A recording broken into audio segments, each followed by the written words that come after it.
Yes. The other day, I have started explaining on Ariyavāsa, the dwelling place of the noble ones. Even though one has not gotten the stage of removing all these nirvana hindrances, but so long as one is practicing satipatthana meditation, at the moment one is being mindful, for that moment defilements cannot arise, and that moment one is removing defilements moment by moment, that one is momentarily in the Ariyavāsa. The first one is Panchanga Vipahino, having removed the 5 hindrances. Among the 5 hindrances, Kamachanda is the first one. Kamachanda, sensual desire. Thinking, being attached in these sense objects is Kamachanda. So the sense objects are good things to see, hear, smell, taste, and touch. So pleasant sights, pleasant sound, fragrance, pleasant flavor, taste, and pleasant touch. So these are the sense objects which are desirable. These sense objects are compared to piece of meat. If a kite is a kind of predator bird like a hawk, if a kite is holding onto a piece of meat in its beak, then other birds keep on pecking him, attacking him, because every bird, every kite likes to have the piece of meat. So whichever kite is holding onto the piece of meat, other kites follow him, pecking, attack, so that the first kite drops the piece of meat, the second kite will take the meat, and then the second kite will also be pecked and attacked, so that the second kite will let go of it, and the third kite will take the meat. So in this way, whichever kite is holding the piece of meat will get attacked and pecked. In the same way, the sensual objects, people who have sensual objects, who are holding onto sensual objects, they are also being risk of attack or robbed, so long as they are having it. But once they let go of the sensual object, one will be relieved of the risk. And Kamachanda is compared to debt. For example, if a person is in debt, it is best to pay off the debt immediately.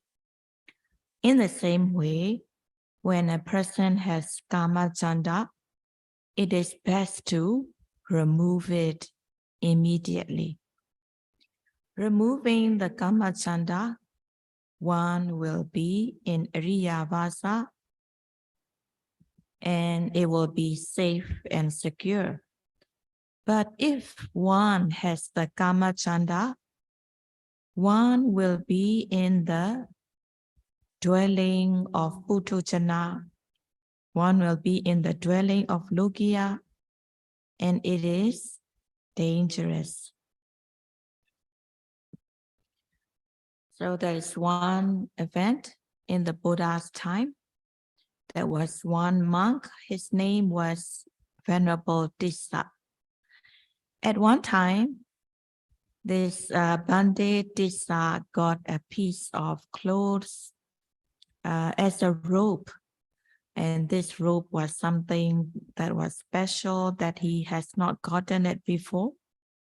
He liked the robe so much, so he put the robe that he received on a rack that he would wear it. But unfortunately, during the night, this Bande Dissa passed away of a sudden death due to a kind of illness. And because of the attachment he had on the robe, when he passed away, he became a louse. Venerable Dissa, this Bande Dissa, even though he kept the precepts clean, he had the clean sila, he could have been born in a good existence. He could have been born in a sugati, but because of this attachment on the robe, he was reborn as a louse. That's why monks have to have wise reflection when wearing robe. The main purpose of wearing the robe is to ward off from heat and cold, to protect from being bitten by mosquito and bugs, and also to hide the organs that are embarrassing. So wearing robes is just like covering the wound so that the fly cannot land on the wound. And it's like covering something loathsome. So this is the main purpose of wearing the robe, and not to be attached. And of course, in order to get rid of attachment, Satipatthana, mindfulness is the best. Being mindful, this Kamachanda attachment cannot arise. And as a yogi also, during the practice, when they make use of food, when they are eating, be mindful so that Kamachanda cannot arise. So when having meals, if one is not mindful, if one is liking the food, attached in the taste or flavor, Kamachanda can arise. And this Kamachanda can become the hindrance. And also wearing clothes, be mindful. If one is not mindful, the touch of this soft fabric can also bring Kamachanda. So in this way, yogis should be mindful. Whenever they make use of things, be mindful. Seeing, smelling, tasting, touching, be mindful so that Kamachanda cannot arise.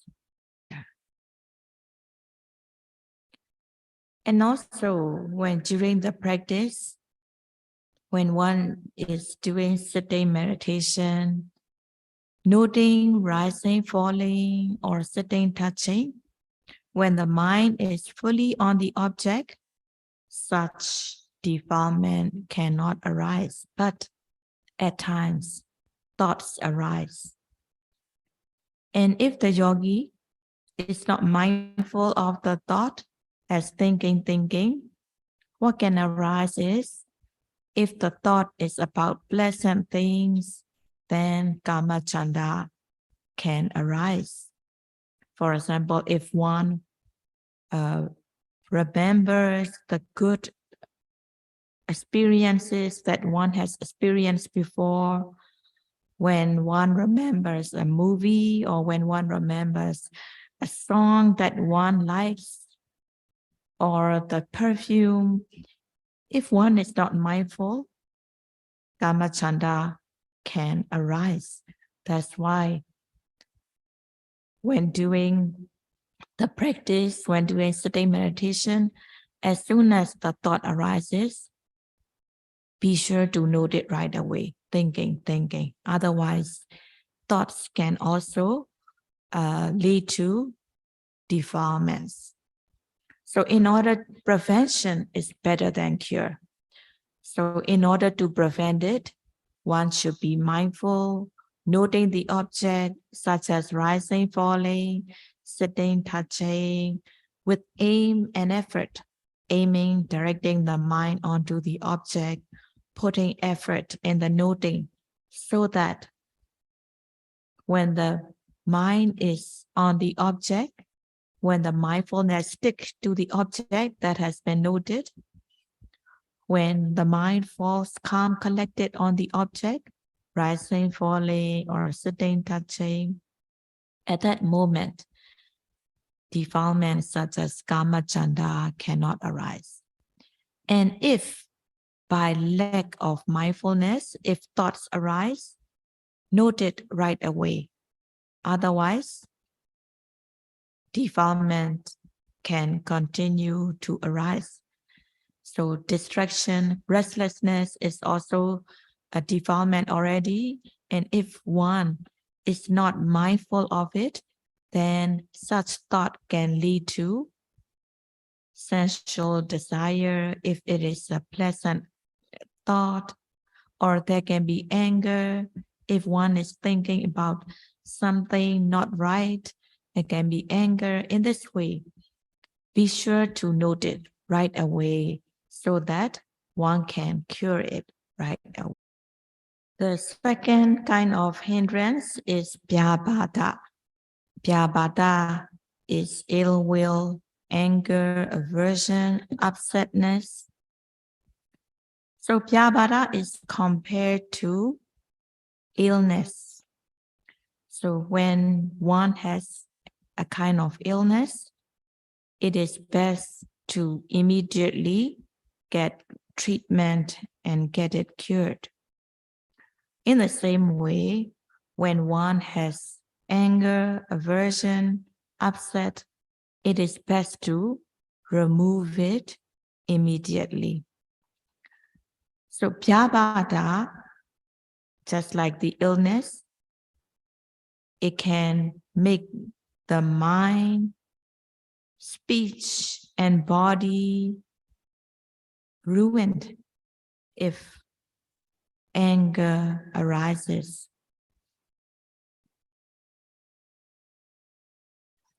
So there was a time, there was a lady by the name of Vedisika. Everybody knows her that she was good-natured, she was polite and gentle. And in her house, there is the maid called Kali. Yeah? So the maid wanted to test if her boss is really good-natured. So one day, early morning, she didn't get up. So nothing was prepared, nothing was ready for the boss lady. So when Vedisika see that nothing was ready for her, the maid hasn't done anything yet. First, she didn't have this anger illness. Well, she thought she might be sick. So she went and checked. Kali, have you not gotten up yet? And then, why is it? So, and the maid said, nothing wrong, just like that. So the boss, Vedisika, even though she didn't say anything, but because the maid just say nothing wrong, just like that, and then didn't get up. So the boss, even though she didn't say anything, the face frowned, yeah. So the maid saw the frown face, and then the maid want to test the next day. The next morning also, she didn't get up. Kali, haven't you get up? What is wrong? Nothing wrong, just like that. So the boss, the Vedesika, murmured something. And so the maid, again, next day tested. She didn't get up. And this time, being asked, the maid say nothing wrong, just like that. So this is the third day already. And the boss lady hit the head with a piece of rod. During the olden days, when they closed the door, they put a piece of rod so as it could not be open. Yeah. So this kind of rod, the boss lady used to strike the maid's head. So because of this anger illness, anger illness got into this Vedesika that she even hit the maid, and the maid got cut in the head, injury in the head. So that's why one should not let the anger illness arise, because this anger illness could ruin the mind, the verbal action, and the physical action. So one has to prevent anger from arising. That is, prevention is better than cure. Having mindfulness, sati, as the perfect protection, anger doesn't arise in the mind so long as there is mindfulness, sati. And if anger arises, be mindful right away. Note it as angry, so that it doesn't lead to verbal action, it doesn't lead to physical action done with anger. So also in the retreat, sometimes if some things are not right, or sometimes if the some situation may not be as you like, be mindful so that you do not get upset, because being upset is also dosa, it's a kind of anger. So one should be mindful not to let it arise. And also when doing sitting meditation, also be mindful of the presently arising object. When thoughts arise, be mindful right away, so that if these are unpleasant thoughts, anger will not arise. If you can note right away, just as thinking, or remembering. But if thoughts arise about unpleasant situation that arose in the past that you do not like, if you go into detail, anger can arise. Or if you thought of someone who you do not like, if you go into detail, anger can arise. So if it is seeing, you just note it as seeing. If it is remembering, note it as remembering, so that anger cannot arise. The third kind of nivrana is tinamita, sloth and torpor. A yogi comes across this tinamita, sloth and torpor, or it comes also in the way of laziness, sluggishness, boredom. It is also nivrana that should be removed. Tinamita is compared to captivity. For example, if one is being imprisoned, if one is in jail, they cannot go freely. like others people can, while other people go visiting here and there, eating this and that. But a person who is in captivity, who is in prison, or who is in jail cannot freely go or cannot freely do whatever the person wants. In the same way, when there is tinamita, it is just like captivity, that one cannot make progress further, or one cannot get the taste of Dhamma if there is tinamita arising. Among all kinds of flavor, among all kinds of taste, Dhamma taste is the best. But when tinamita is arising, one loses mindfulness, that one cannot get the taste of Dhamma, one cannot progress, one cannot get the taste of Dhamma if tinamita is present. So when tinamita arises in the form of sleepiness, laziness, or sluggishness, or boredom, it is best to remove it. And what is the remedy? The remedy of tinamita is aim and effort. Aiming, directing the mind onto the object, it is vitakka. Vitakka makes the mind fresh, blossom, and alert, whereas tinamita keeps the mind constricted, congealed. And viriya, so in this way, vitakka is directly opposite of tinamita. So one has to aim and direct the mind onto the object. This vitakka is the opposite of tinamita. And the repelling force is viriya. When you note the object, make the effort in the noting so that the mind is pushed towards the object. So this viriya, effort, is the repelling force to drive out sleepiness, tinamita. So in this way, applying two factors, vitakka, which is opposite of sleepiness, aiming, directing the mind. And then the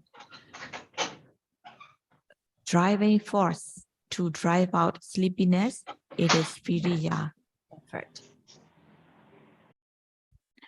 For example, if tinamita arises, if you are noting rising, falling, if tinamita arises, you have to step up your effort.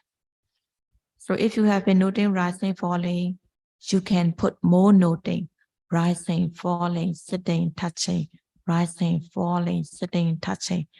In this way, when you increase more noting, it generates more effort and it can lessen the sleepiness or the laziness. So if sleepiness arises in the sitting that follows a meal, after a meal, you should do good walking meditation. So when you have eaten your meal, do walking meditation, not too fast, not too slow, right, left, for about 20 minutes so that the food is digested. So do at least 20 minutes of right, left after the meal. And after that, slow down a little bit, lifting, placing, lifting, placing. And then go on to lifting, moving, placing. So after a meal, if you do the full hour of walking meditation, 20 minutes of right, left, and then lifting, placing, lifting, moving, placing, then the sleepiness will get less. Walking meditation generates more effort. It takes double effort to lift the foot. For example, when lifting the foot, you need to make the effort to lift the foot as well as make the effort to be able to note the lifting. So in this way, it takes double effort. So the effort that you accumulate in the walking meditation helps you through the sitting. So do a good walking meditation. The viriya, sati, and samadhi that you have developed in the walking meditation, carry it till the sitting. That is, after you finish your walking, when you walk back to the place, be mindful of all the steps. When you arrive at the sitting place, when you are standing, noting standing. When you want to sit down, wanting to sit. And when you sit, slowly, mindfully sitting. And when you have fully sit, when you bow down, be mindful. All the movements you arrange, your hands and legs, do one thing at a time. Move one hand at a time, one leg at a time, so that you'll be able to be mindful of it. So all this movement, be mindful, and after you finish, as soon as you sit, you can be noting the rising, falling, or the sitting, touching. So in this way, when you finish your sitting, when you finish the walking, carry all the effort, mindfulness, concentration you gain from walking till the sitting. Be mindful of all these steps, all these movements, so that the mindfulness, the viriya, effort, mindfulness, and concentration will be continuous. And when you, as soon as you sit, you'll be able to note the primary object as well as other objects that comes obvious. The more continuous the mindfulness is, the more continuous there will be concentration, and then knowledge arise faster. So time is up. May you all be able to practice smoothly so that you will gain your goal in meditation, speed and fast. Sadhu, sadhu, sadhu.